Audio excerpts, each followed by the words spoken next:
สบายดีมื้อนี้ก็ออกมาสวดคือเก่าเนาะมาเบิ่งแบเนาะมาเลาะเบิ่งแบน้อยแบน้อยรุ่นนี้ก็อายุได้ประมาณ1 อาทิตย์เนาะตัวนี้เนาะพอดีเป็นตาแพง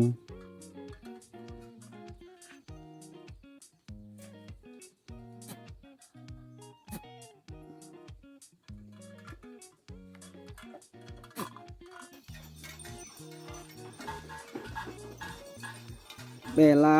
าดพันธุ์พื้นเมืองไปกินหญ้าเนาะแบลาดพันธุ์พื้นเมืองนี่แม่นเฮาจะเลี้ยงปล่อย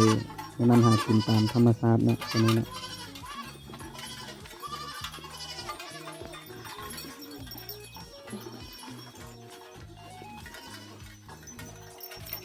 มีแบเทิกคุมฝูงอยู่2 ตัวเนาะนี่เนาะตัวดำนี่แล้วก็ตัวแดงฮะเนาะ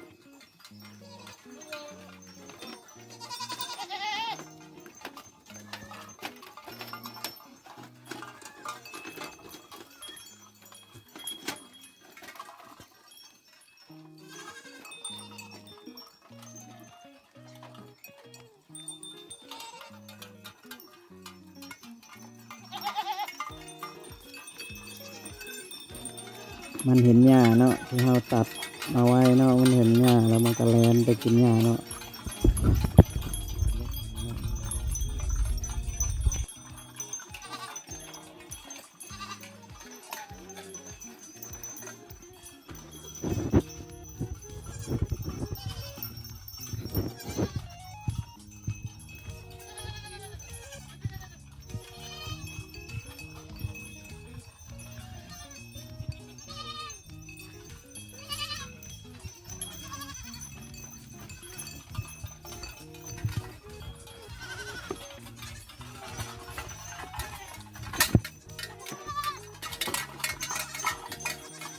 นี่แม่นหญ้าใบหมานเนาะเป็นหญ้าที่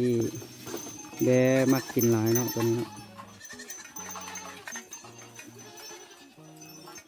เนาะหญ้านี่เนาะ